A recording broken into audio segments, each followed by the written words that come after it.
opisyal ng DPWH na sangkot sa flood control scandal tinanggal sa pwesto. Secretary Vince Dizon tetestigo laban kay dating Congressman Zaldico sa pagdinig ng Sandigan Bayan.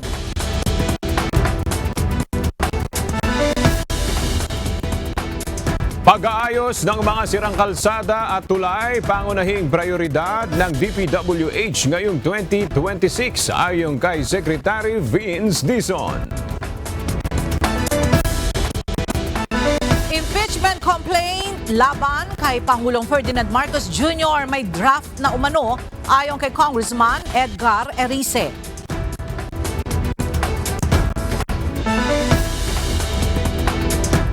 Singil sa kuryente ng Meralco bababa ngayong Enero.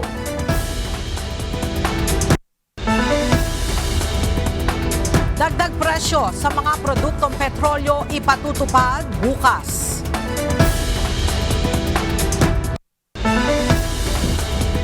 At mga nasawi sa landslide sa Binaliw Landfill sa Cebu City, umabot na sa 8. Bilang ng nawawala, nasa 28 pa ayon sa Cebu Public Information Office.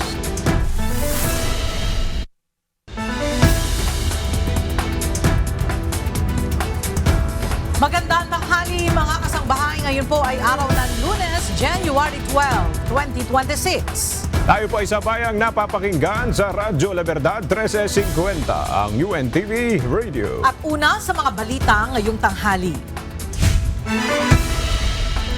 Inanunsyo ngayong araw ng Department of Public Works and Highways ang kanilang mga prioridad na proyekto ngayong 2026. Ayon kay Secretary Vince Dizon, pangunahin na rito ang pag-aayos ng mga sirang kalsada at tulay sa bansa. Ang detalye sa report ni Jed Neresina, live. Jed, ano-anong kalsada at tulay ang target na ayusin ng DPWH ngayong taon? Ella, ayon kay DPWH Secretary Vince Dizon, target ng ahensya ngayong taon na masimulan yung rehabilitasyon ng mga pangunahing kalsada sa bansa. Pangunahin na rito, aniya, yung Maharlika Highway, yung EDSA at itong C5. Unang-unang sakit sa ulo ng mga commuter at motorista ang sira-sirang kalsada at tulay. Kaya ayon kay Department of Public Works and Highways o DPWH Secretary Vince Dizon, ito ang kanilang unang tututukan ngayong 2026. Paliwanag ni Secretary Dizon, hindi nagamit ng tama ang budget noong mga nakaraang taon na para sana sa pagpapaganda ng mga kalsada at tulay sa buong bansa. Kaya ngayon, aniya, ay titiyakin na nilang maayos at mapapaganda ang mga ito sa kapakinabangan din ng mga dumaraan dito. Ang unang-unang magiging priority natin ngayong 2026 sa loob nitong bagong budget ay ang pag-aayos ng mga sira-sirang mga kalye at mga tulay all over the country. And there is no highway, there is no road more important than the Maharlika Highway. Dagdag ng kalihim, milyong-milyong commuter at motorista ang dumaraan sa Maharlika Highway mula aniya sa norte hanggang Mindanao. Kaya ngayong 2026 sa kauna-unahang pagkakataon, simula ng magawa ang nasabing highway, ay magkakaroon na ng massive rehabilitation upang maibsan ang malalang kalbaryo dahil sa sira-sirang bahagi ng kalsada. Ayon kay Secretary Dizon, lahat ng bahaging sira from north to south ay kanilang target ayusin o magawa. Bukod sa Maharlika Highway, ayon pa kay Secretary Dizon, tuloy-tuloy na rin ang rehabilitasyon ng EDSA kung saan natapos na aniya ang pagkukumpuni o pag-aaspalto nitong holiday break ng inner lanes ng busway mula Rojas Boulevard hanggang EDSA Orense, northbound at southbound. Ngunit hindi pa aniya rito natatapos dahil tuloy-tuloy pa rin ang reblocking at pag-aaspalto sa ilang bahagi ng EDSA. Dagdag pa rito ng DPWH, binubuo na C5 na target masimulan sa unang quarter ng taon. Ella, bukod doon sa mga nabanggit na kalsada, yung Maharlika Highway, yung EDSA at ito ang C5 kung nasaan kami ngayon, ayon kay Secretary Dizon, tututukan din nila yung pag-aayos ng mga tulay sa iba't ibang bahagi ng bansa. At bukod dun sa pagre-rehabilitate nga ng mga kalsada at tulay, target din nila na matapos yung mga unfinished infrastructure projects sa iba't ibang bansa na hindi nga natapos noong mga nakaraang taon. At ito rin ay para sa mga commuter at motorista na nahihirapan sa araw-araw nilang mga biyahe sa mga nasabing lugar. Ayan muna update, balik sa inyo, Ella. Maraming salamat, Jed Naresina. Ilan pang regional directors ng Department of Public Works and Highways o DPWH ang tinanggal sa pwesto na kasama sa mga iniimbestigahan kaugnay sa maanumalyang flood control projects. Sa press conference ni DPWH Secretary Vince Dizon ngayong umaga, kabilang sa kanyang mga pinangalanan sina Ronel Tan ng Region 1, Jovel Mendoza ng Calabarzon, Virgilio Eduarte ng Bicol Region at Danilo Villa ng Region 7. Kasama rin sa mga tinanggal ang ilang assistant regional directors at district engineers. Samantala, nakatakda namang humarap sa Sandigan Bayan si Secretary Dizon para tumistigo laban kay dating Ako Bicol Party List Representative Zaldico kaugnay sa kaso ng maanumalyang flood control project sa Oriental Mindoro. Gaganapin ang hearing sa darating na January 20. Umabot na sa nasa 241 million pesos na halaga na naibalik na pera ng ilang mga personalidad na sangkot sa issue ng maanumalyang flood control projects ayon sa Department of Public Works and Highways. Kabilang na rito ang ibinalik na 181 million pesos ni Henry Alcantara at 40 million mula kay Gerard Opulencia at 20 million galing kay Sally Santos. Aabot naman sa 20.3 billion na halaga ng ari-arian ang kasalukuyang naka-freeze mula pa noong Disyembre na pagmamay-ari ng mga personalidad na sangkot sa issue ng flood control scam. Itinuloy ngayong araw ng Sandigan Bayan ang bail hearing para sa mga akusado sa unang flood control scandal case. Ito na ang pangalawang araw na dinidinig ang kanilang petisyong makapagpiyansa at pansamantalang makalaya. Mula sa Quezon City, may report si Evan Alvarez live.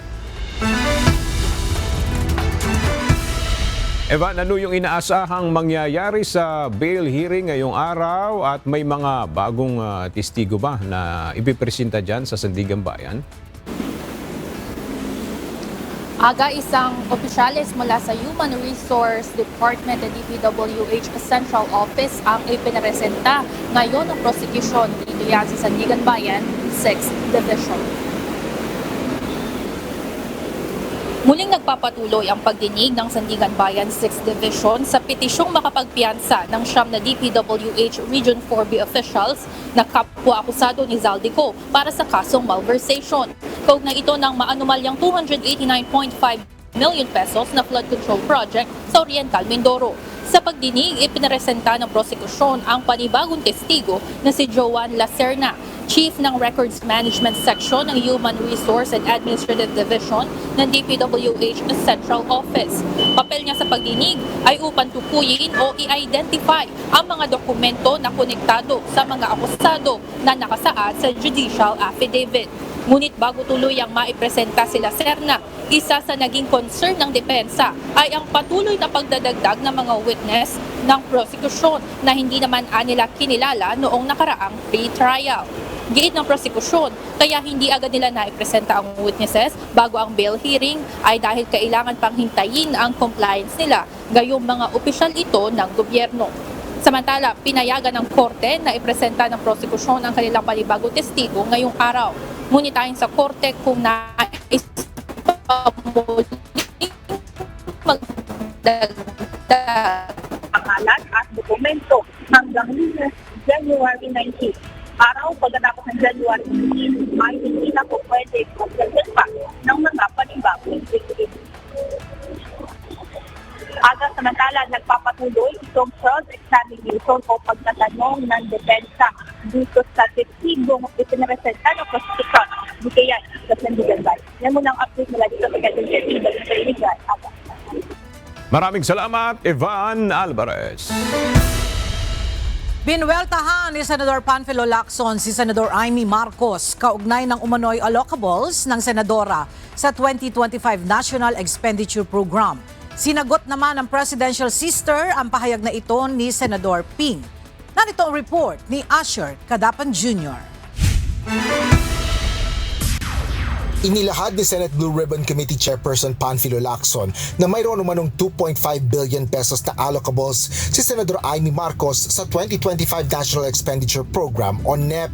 Ito ay sa gitna ng pagtuligsa ng presidential sister sa naisabatas na 2026 national budget na mayroon umanong pork barrel o mga pondo para sa mga lokal na proyekto na kadalasan ay ginagamit para makakuha ng boto at suporta. Sa isang panayam, sinabi ni Senador Ping na ang allocables ng senadora ay kabilang sa files ng pumanaw na si Catalina Cabral, dating Undersecretary ng Department of Public Works and Highways o DPWH. Bagaman burado anya ang allocables sa NEP, ngunit paglabas ng BICAM ay naisama sa for later release o FLR ang iba sa mga ito na kalaunan ay may nai-release din umano. Paliwanag ni Lacson, ang senadora ang nag-iingay at tahasang bumabatiko sa 2026 budget na tagdadaan niya ng pork ngunit siya rin ay may pork. Kaya wala anyang moral ascendancy o mataas na moralidad si Senador Amy para bumatikos dito. Dagdag pa ni Senador Ping, bakit hindi nag-raise ng issue ang senadora noong Bicameral Conference Committee meeting gayong member siya nito at naroon sa BICAM ngunit walang narinig sa kanya. Agad namang naglabas ng pahayag si Senador Amy kaugnay ng buwelta ni Senador Ping. Buwelta rin ng senadora, nakakatawa si Lacson dahil hindi niya alam na lahat anya iyan ay wishlist na ibinigay sa DPWH Central Office. Tanong nito kay Lacson kung clueless ba siya na silang mga oposisyon ay lahat for later release kaya ni isa sa kanilang mga panukala ay walang naibigay. Ibig sabihin, zero anya silang lahat ni na Senators Christopher Bongo, Ronald Bato de la Rosa at Robin Hood Padilla. Nilinaw rin ni Senador Marcos na wala rin siyang alam sa allocables ng administrasyon at hindi siya abogada ng Malacanang. Hirit pa ni Senador Amy, tila masyadong gigil si Senador Ping sa kanya at baka makipagsabunutan ito na tiyak ikatatalo ng senadora. Asher Cadapan Jr., UNTV News and Rescue. Diyos ang aming sandigan, serbisyo publiko ang aming pinahalagahan. Nagpaplano umano ang ilang individual na maghain ng impeachment complaint laban kay Pangulong Ferdinand Marcos Jr. ayon kay House Senior Deputy Minority Leader at Caloocan 2nd District Representative Edgar Erice. Dagdag pa ng mambabatas, kinausap umano siya para hikayating i-endorso ang reklamong impeachment. Ang detalye sa ulat ni Rosa Licoz. Kinumpirma ni House Senior Deputy Minority Leader at Caloocan 2nd District Representative Edgar Erice na may mga individual umanong nakipag-ugnayan sa kanya at hinihikayat siyang mag-endorso ng isang impeachment complaint laban kay Pangulong Ferdinand Marcos Jr. dahil sa umano'y betrayal of public trust o pagsira sa tiwala ng publiko. Pero ayon sa kongresista, tinanggihan niya ito at hindi mag-e-endorso ng anumang impeachment complaint. Ito ay dahil batay sa bagong panuntunan, kinakailangan ma-refer ang isang impeachment complaint sa House Justice Committee para matiyak kung tama ang anyo at nilalaman nito. Giit pa nito, nais niyang magkaroon ng bukas na pag-iisip at patas na desisyon sa merits sakaling matuloy nga ang paghahain ng impeachment complaint. Dagdag pa nito, ayaw niyang matukoy na kabilang sa Duterte Group dahil miyembro siya ng Liberal Party. Kinumpirma naman ng kongresista na mga taga-suporta ni Vice President Sara Duterte ang nagpaplanong maghain ng impeachment complaint laban kay PBBM. May kaugnayan umano ito sa nangyaring kapabayaan sa 3 nakalipas na pambansang pondo na nagbigay daan sa malawakang katiwalian sa mga proyektong kontrabahan ng pamahalaan. Sagot naman ng Malacanang, hindi pa napatutunayan ang mga alegasyong sinasabing galing sa mga taga-suporta ng isang partikular na politiko. Patuloy ding nakatuon ang Pangulo sa pamuno sa bansa at pagtatrabaho para maghatid ng resulta para sa mga Pilipino. Samantala, ayon naman kay House Deputy Speaker at La Union 1st District Representative Paulo Ortega, Hindi isang press release ang impeachment at bagkos ay constitutional process na nangangailangan ng pruweba. May karapatan din anya ang Pangulo sa due process, gaya ng ibang opisyal ng gobyerno. Ganito rin ang posisyon ni House Assistant Majority Leader at Lanao del Sur 1st District Representative Sia Alonto Adjong at binigyang diing seryosong prosesong pangkonstitusyon ang impeachment at hindi maaaring nakabatay sa chismis, espekulasyon at ingay sa politika. Rosa Licoz, UNTV News and Rescue. Diyos ang aming sandigan, serbisyo publiko ang aming pinahahalagahan. Mayorya pa rin ng mga Pilipino ang naniniwalang may mapapanagot ng mga opisyal ng gobyerno sa flood control projects anomaly. Base sa pinakahuling resulta ng survey ng Pulse Asia, 59% ang nagsasabing may mapapanagot. 22% ang hindi tiyak at 13% ang nagsasabing hindi mapapanagot. Bagaman bumaba ng 12% kumpara noong Setyembre, marami pa rin ang naniniwala na may mananagot sa issue. Samantala, batay pa rin sa Pulse Asia Survey, 48% o malapit sa small majorities ang nagsabing wala o maliit ang tiwala kay Pangulong Ferdinand Marcos Jr. na malulutas ang problema ng korupsyon sa flood control. Isinagawa ang survey noong December 12 hanggang 15 sa 1,200 respondents. Inihahanda na ng National Bureau of Investigation ang hakbang para sa gagawin nitong koordinasyon sa iba pang ahensya ng pamahalaan para aksyonan ng kumakalat na maling impormasyon patungkol sa umano'y pagkamatay ni Ombudsman Crispin Boyeng Remulla. Kumakalat online ang maling impormasyon na pinabulaanan naman ni Ombudsman Remulla. Dagdag pa ng Ombudsman, pasok na sa paglabag sa Cybercrime Prevention Act of 2012 ang ginawang ito ng nasa likod ng nagpakalat ng maling impormasyon. Tiniyak naman ng NBI na aaksyonan nila ito kahit pa tambak sila ng inaasikasong kahalintulad na reklamo. Nagsumiting muli ng panibagong dokumento ang kampo ni dating Pangulong Rodrigo Roa Duterte sa International Criminal Court o ICC. Isinumite ng abogado ni Duterte na si Attorney Nicholas Kaufman ang defense observations on the first review of pre-trial detention sa Pre-Trial Chamber 1 ng ICC noong January 9. Nakapaloob sa report ang obserbasyon ng mga medical experts para suportahan ang kanilang claim na humihina ang dating Pangulo at dapat itong paboran sa hiling na pansamantalang paglaya.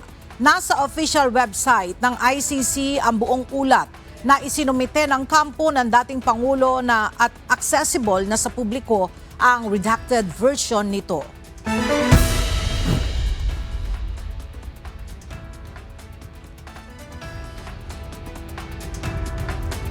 May draft na umano ng impeachment complaint na nakatakdang ihain laban kay Pangulong Ferdinand Marcos Jr. ayon kay House Deputy Minority Leader at Caloocan 2nd District Representative Edgar Erice. Pero ayon sa isang House Assistant Majority Leader, walang bulong-bulungan sa hanay ng liderato ng Kamara ang kaugnay ng issue. Mula sa House of Representatives, may live report si Rosa Licoz, live. Yes, Rosalie. Aga may draft na umano ng impeachment complaint na nakatakdang ihain laban kay Pangulong Ferdinand Marcos Jr. Ayon ito kay House Senior Deputy Minority Leader at Caloocan 2nd District Representative Edgar Erice.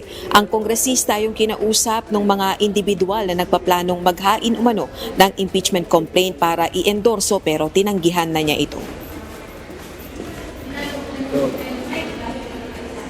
Ang grounds umano ng impeachment ay betrayal of public trust dahil sa pagpapahintulot ni PBBM na mabalahura yung nakalipas na pambansang pondong naging ugat ng malawakang anomalya sa flood control projects ng pamahalaan. Pakinggan natin ang pahayag ni House Senior Deputy Minority Leader Representative Edgar Erice. Sabi nila, they are finalizing the draft. Okay, so hindi po chismis yun pong planong paghahain ng impeachment complaint Hindi against the chismis. President. Hindi, Nakataga na. Yes. At maganda yun na malaman ng Kongreso na pagbalik namin, may mga ganyang para handa ang Kongreso. Dagdag pa ng kongresista, meron na umanong ilang House members na nakatakdang mag-endorso ng impeachment complaint mula sa independent at majority bloc ng Kamara. Samantala, itinanggi naman ni House Assistant Majority Leader at Bataan 1st District Representative Antonino Roman na may napag-uusapang ganitong issue sa hanay ng mga miyembro ng Kamara.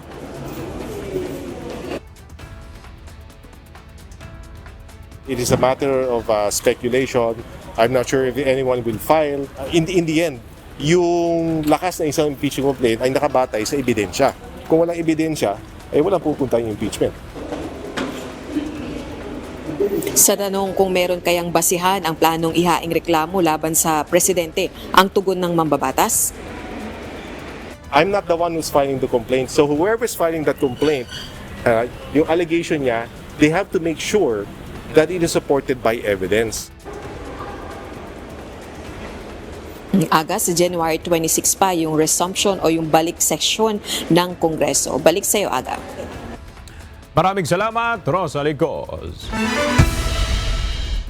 Magandang balita para sa mga consumer, magpapatupad ng bawas singil sa kuryente ang Meralco ngayong buwan ng Enero. Ayon sa Meralco, bababa ng 16 centavos per kilowatt hour ang singil para sa January 2026 billing dahil sa mas mababang transmission charge at presyo ng kuryente sa spot market.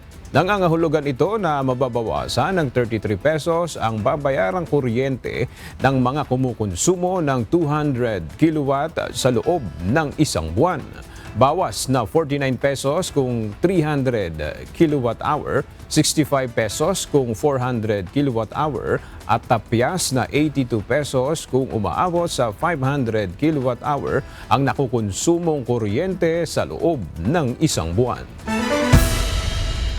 Panibagong oil price hike ang ipatutupad ng mga kumpanya ng langis bukas, January 13, araw ng Martes. Sa abiso ng mga kumpanya ng langis, magkakaroon ng dagdag na 20 sentimos sa kada litro ng diesel, habang tataas din ng tig 30 sentimos ang kada litro ng gasolina at kerosene. Ilan pa rin sa mga dahilan ng pagtaas ng presyo ang geopolitical tension at ang kawalan ng linaw sa plano ng US sa oil supply ng Venezuela. Patay ang isang lalaki matapos ang nangyaring banggaan kaninang pasado alas 12 ng madaling araw sa bahagi ng SLEX Susana Heights sa Barangay Tunasan, Muntinlupa City. Sangkot sa aksidente ang isang truck at bus na biyaheng Buendia, Santa Rosa, Laguna. Nasawi ang driver ng truck habang 17 naman ang naitalang sugatan sa aksidente. Agad namang rumisponde ang mga rescuer, kabilang na ang Philippine Red Cross at dinala sa ospital ang mga sugatang biktima. Sa ngayon ay patuloy pa ang investigasyon na inaalam ang dahilan ng insidente. Arestado ng Bureau of Immigration ang isang puganteng South Korea na may Interpol Red Notice. Kinilala ang dayuhan na si Yoon Dae-young, 50 anyos, na naaresto kahapon, January 11, matapos na magtangkang umalis patungo ng Hanoi, Vietnam. Matapos na ma-verify sa system ng immigration na pag-alaman na subject si Yoon sa active Interpol Red Notice at agad din siyang inaresto ng mga otoridad. Sinasabing sangkot ang dayuhan sa money laundering activities at fraud syndicate sa South Korea. Sa ngayon ay nasa kustodiya pa ng Bureau of Immigration si Yoon habang ipinoproseso ang kanyang deportation at koordinasyon sa Foreign Law Enforcement Authorities. Nasabat ng mga otoridad ang aabot sa mahigit 114 million pesos na halaga ng iligal na droga matapos ang isinagawang operasyon sa Ninoy Aquino International Airport o NAIA noong January 8. Sa pamamagitan ng pinagsanib na puwersa ng Bureau of Customs NAIA at sa pakikipagtulungan ng Philippine Drug Enforcement Agency at NAIA Interagency Drug Interdiction Task Group, nasabat ang iligal na droga na idiniklarang mga malachite stones na nagmula umano sa Congo. Ayon sa mga otoridad, kaduda-duda ang mga kontrabando matapos itong masuri sa pamamagitan ng X-ray inspection. Agad na itinurn over sa PIDEA ang mga nasabat na droga para sa proper disposition at ibayong investigasyon. Makikipagtulungan ang National Bureau of Investigation sa Department of Information and Communications Technology, Department of Trade and Industry at Department of Health patungkol sa naglipa na umanong bentahan online ng mga unregulated medicine. Tugon ito ng NBI sa ginawang privilege speech ni Senator Raffy Tulfo patungkol sa naturang kalakaran online. Ayon sa senador, unregulated ang kumakalat na gamot kung kaya't delikado ito para sa kalusugan lalo na at hindi ito aprobado ng Food and Drug Administration o FDA. Nasa 63 na ang mga nagkaroon ng super flu sa bansa hanggang noong buwan ng Disyembre ng nakaraang taon. Iniulat ito ni Department of Health spokesperson Albert Domingo sa isang panayam. Ang mga napaulat na nagkaroon ng super flu ay gumagaling na. Muli namang pinawi ng DOH ang pangamba ng publiko dahil ang super flu ay hindi na bago at matagal na ring klase ng sakit. Nagkilos protesta sa harapan ng Camp Aguinaldo ang iba't ibang militanteng grupo upang ipinawagan ang pagpapalaya ng militar kay Chantal Anicoche, ang American citizen na natagpuan sa encounter site. Isang linggo matapos ang operasyon ng Philippine Army sa mga rebelding NPA. Ang detalya hatid ni Ryan Lacanlale live. Yes, Ryan, magandang tanghali sa iyo. Yes, magandang tanghali, Ella. Nag-protesta nga sa harapan ng Camp Aguinaldo kaninang alas 10 ng umaga dito sa Quezon City ang mga militanteng grupo sa pangunguna ng Migrante Nacional. Ito ay upang ipanawagan sa Armed Forces of the Philippines na palayaan na si Chantal Anicoche, ang American citizens na natagpuan ng mga sundalo sa encounters sa barangay Kaamra de Ilog Occidental, Mindoro. Ayon sa mga militanteng grupo, illegal ang pagpapanatili sa kustudiya ng AFP kay Chantal. Kahapon naglabas ng pahayag ang 2nd Infantry Division ng Philippine Army na kusang lumagda si Chantal sa isang undertaking na mananatili ito sa 2nd ID Station Hospital para sa kanyang atensyong medikal. Gayunman, hindi naniniwala ang mga progresibong grupo sa pahayag na ito ng AFP. Bukod sa kilos protesta ngayong araw sa Camp Aguinaldo ay 2 araw na rin silang nagpupunta sa Tanay Rizal para hilingin na makausap at palayain si Anicoche.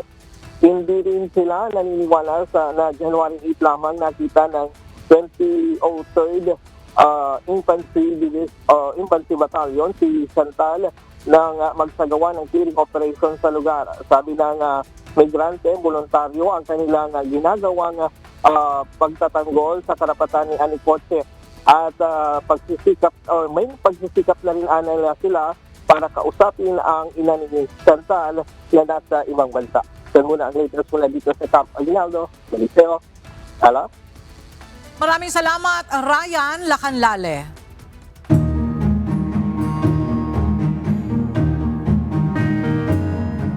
Nasa ikatlong araw na ang isinasagawang search and retrieval operation sa mga biktima ng landslide sa Binaliw Landfill sa Cebu City. Batay sa verifikasyon ng Cebu City Public Information Office, 48 na ang nakumpirmang nasaktan sa insidente, 6 sa mga ito ang nasawi.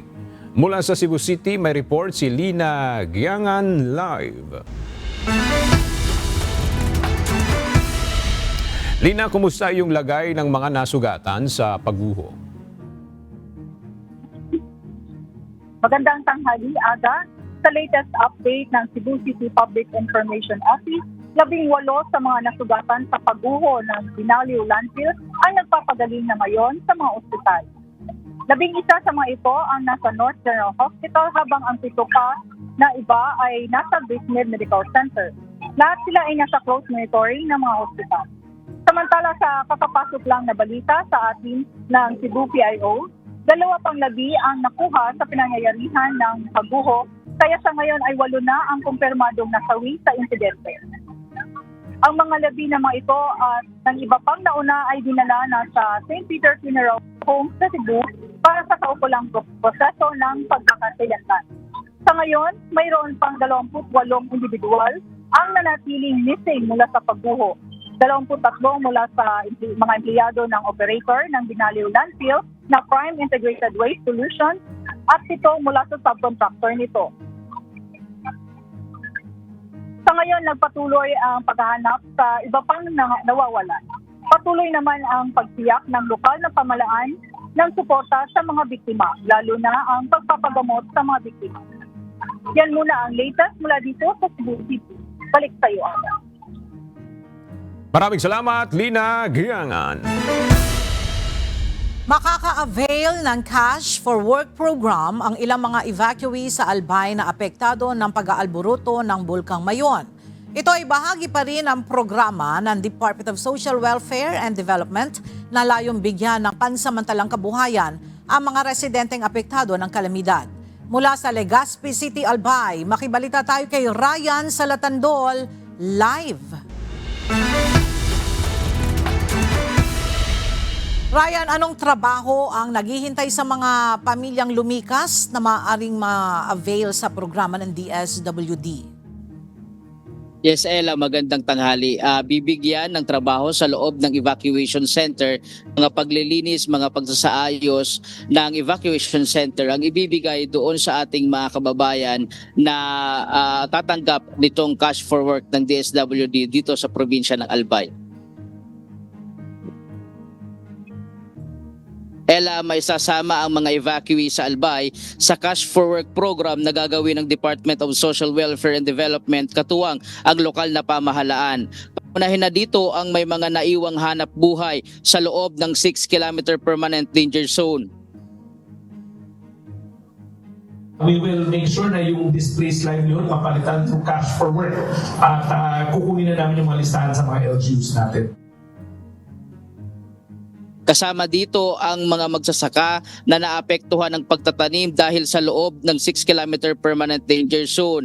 Nakakatagdag din ang mga abo na nakakasira sa mga pananim kaya lalanta at hindi na mapakinabangan. Isa pa dito ay ang mga nag-aalaga ng hayop sa loob ng danger zone. Bagamat na-rescue na ng lokal na pamahalaan ng ilan sa mga alagang hayop, ngunit may mga naiwan pa rin sa loob. Yung ating Cash for Work. Yan ang request ng ating mga mayors para talaga mapalitilin natin yung ating mga kababayan na naghanap buhay, livelihood sa 6 kilometers.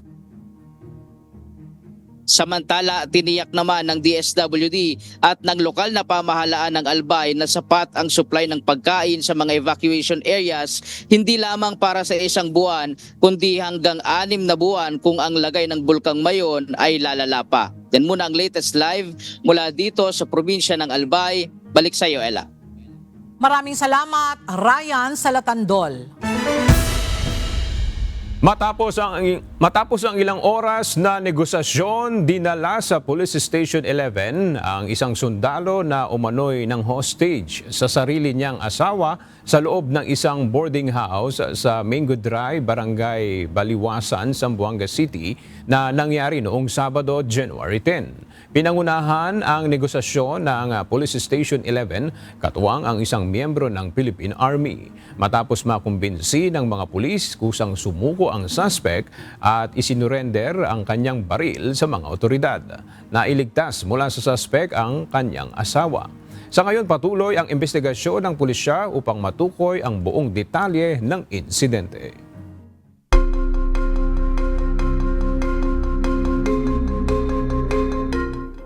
Nagbanta si US President Donald Trump na puputulin niya ang lahat ng supply ng langis at pondong pumapasok sa Cuba matapos mapatalsik ang kaalyado nitong si dating Venezuelan leader Nicolas Maduro. Sa isang post sa social media, hinimok ni Trump ang Cuba na agad na pumasok sa negosasyon sa US dahil hindi na ito makakatanggap ng tulong mula sa Venezuela na ngayon ay anyay kontrolado na ng Estados Unidos. Mariing tumugon si Cuban President Miguel Diaz-Canel at iginiit na isang malayang bansa ang Cuba at walang sino man ang maaaring magdikta sa kanila. Sinabi rin ng pamahalaan ng Cuba na may karapatan silang kumuha ng supply ng langis mula sa sinumang handang makikipagkalakalan sa kanila. Samantala, hati naman ang reaksyon ng mga Cuban sa banta ni Trump, kung saan may mga nagsasabing pananakot lamang ito habang nananawagan ng iba pa na mapayapang pag-uusap sa pagitan ng dalawang bansa. Hinimok ng tech giant na Meta ang gobyerno ng Australia na muling pag-aralan ang ipinatutupad na social media ban para sa mga user nitong wala pang 16 na taong gulang. Ito ay matapos iulat ng kumpanya na mahigit 544,000 underage accounts ang kanilang na-block sa Instagram, Facebook at Threads mula nang ipatupad ang batas noong December ng nakaraang taon. Ayon sa Meta, bagamat susunod sila sa regulasyon, mas mainam umanong magpatupad ng age verification sa app stores sa halip na blanket ban upang hindi mapunta ang kabataan sa mas delikado at hindi regulated na online platforms. Babala pa ng Meta na maaring hindi natutupad ng batas ang layuning mapabuti ang kaligtasan at kapakanan ng kabataang Australiano. Sa ngayon, wala pang inilalabas na pahayag ang Australia sa hiling ng Meta. Kinilala ng Michelin Guide ang Pilipinas bilang isa sa most exciting foodie destination sa 2026 kasama ng 15 iba pang bansa sa buong mundo. Ayon sa Michelin Guide, nasa global spotlight na ang Filipino cuisine, partikular sa Manila at Cebu dahil sa pagsibol ng mga batang chef na may sariling estilo at mahusay na pagsasanib ng tradisyonal at international na teknik. Kabilang sa mga inirekomendang putahe ang sisig, sinigang, inasal at adobo na may balanseng lasa ng tamis, alat at asim. October 2025, unang dumating ang Michelin Guide sa bansa, kung saan kinilala nito ang 108 establishment para sa kanilang 2026 list.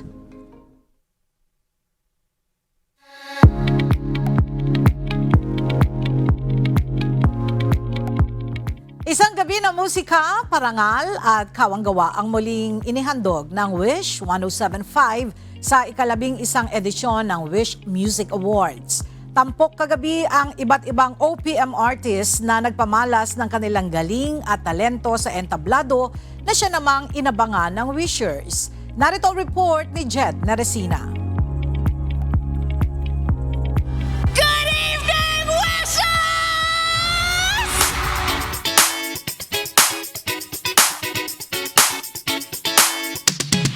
Grabe to!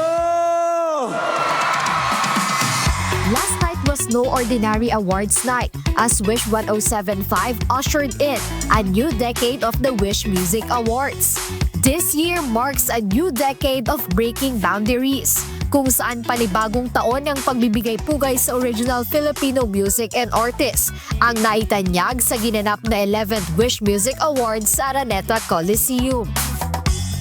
Ngayong 11th Wish Music Awards, Wish 1075 continue to break boundaries dahil hindi na lang ito live sa The Big Go because the music goes where the wishers are. At sa kauna-unahang pagkakataon, napanood ang buong programa via live streaming sa official TikTok ng Wish 1075, YouTube channel at ipinalabas din ito sa telebisyon sa pamamagitan ng UNTV Channel 37. Panibagong set ng WMA winners ang pinarangalan kagabi at hindi nagpahuli ang ilang hinahangaang pangalan sa OPM scene. Humakot ng awards ang P-pop group na SB19 matapos manalo ang kanilang grupo ng 4 na awards. Nakuha ng grupo ang Wishclusive Pop Performance of the Year para sa Awiting Dam at Wishclusive Ballad Performance of the Year para sa Kantang Time ng grupo. Tinanghal din naman the Wish Pop Song of the Year ang Dungka at nauwi rin ng SB19 ang Wisher's Choice Award. Bukod pa rito, nakuha rin ng grupo ang Wish Song Collaboration of the Year kasama ang pop royalty na si Sarah Geronimo para sa kantang Umaaligid. Hindi man nakadalo ng personal ang SB19. Nagpasalamat ang kanilang management sa lahat ng patuloy na sumusuporta at kumikilala sa talento ng grupo. Wish Music, maraming salamat.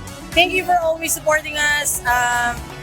You've been there since the very start with SB19, and thank you for breaking boundaries with us. They were there when we were trying to explore kung ano pa yung pwede naming magawa sa Wish Bus, and ayun, thank you so much, Wish. We're so grateful. Big winner din ang Cup of Joe. Nauwi nila ang Wish-clusive Rock Alternative Performance of the Year at Wish Rock Alternative Song of the Year para sa kanilang hit track na Multo. Tinanghal din sila bilang Wish Group of the Year. Siyempre sobrang thankful and sobrang grateful. We just want to put our music out there, pero hindi namin ina-expect na magkakaroon siya ng recognition every year. And ayun, we're very thankful for the fans at sa lahat po ng bumubuo ng Wish Awards at sa aming management, syempre. Ayun po.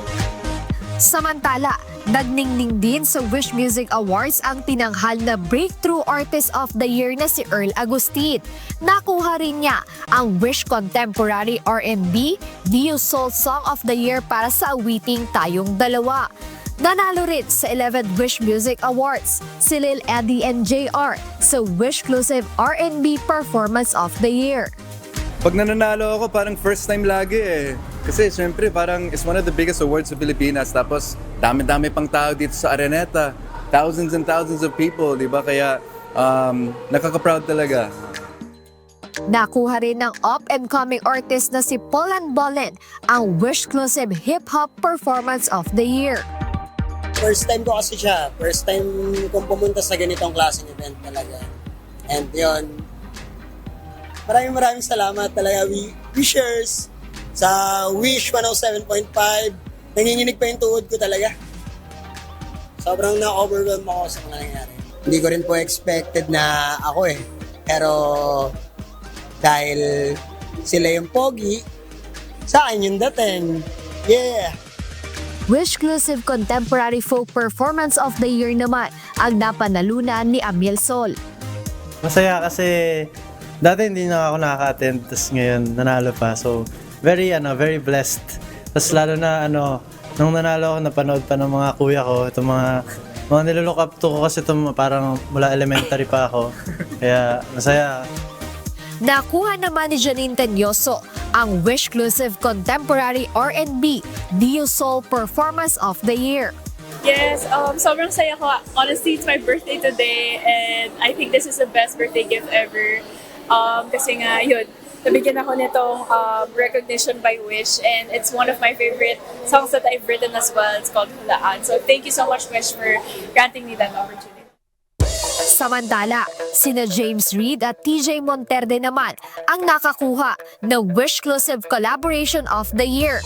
Naiuwi naman ni Dionella ang Wish R&B Song of the Year para sa kantang Marilag. Isang karangalan din para sa first-timer sa WMA na si Robledo Timido ang masungkit ang Wish Hip Hop Song of the Year. First time ko dito, and this is really my first award na nakuha. And hindi ko ma-describe yung feeling na makakuha ng award ngayon. And grabe talaga. Sobrang blessed namin. And yeah, mas nakakagana lang lalo na pag-igihan pa lalo, itaas pa mismo yung standards ng hip-hop, Pinoy hip-hop. And ayun, grabe, sobrang pasasalamat na sa taas na nakuha ko tong award na to. And thank you for recognizing our talents sa local scene. Habang naiuwi naman ng Ben & Ben ang Wish Contemporary Folk Song of the Year.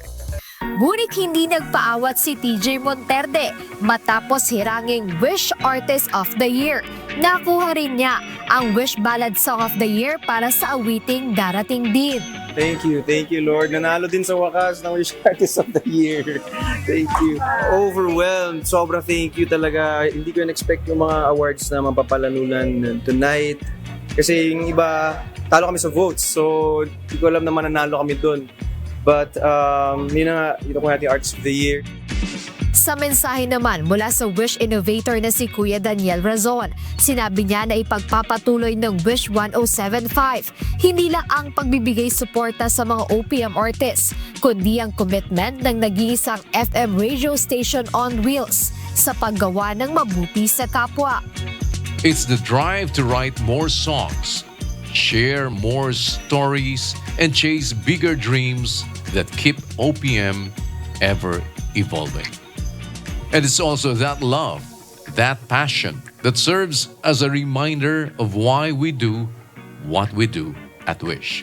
And you can count on us to help you keep breaking boundaries in the years to come. God willing, we hope to continue amplifying your voices and bringing your music to more people. At kalaki po niyan ay ang ating commitment sa charity. Especially in momentous events like this, we grab the opportunity to let charity shine through.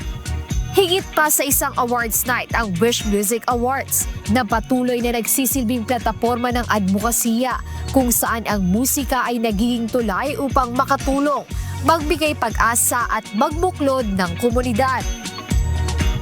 Jed Meresina, UNTV News and Rescue. Diyos ang aming sandigan, serbisyo publiko ang aming pinahahalagahan.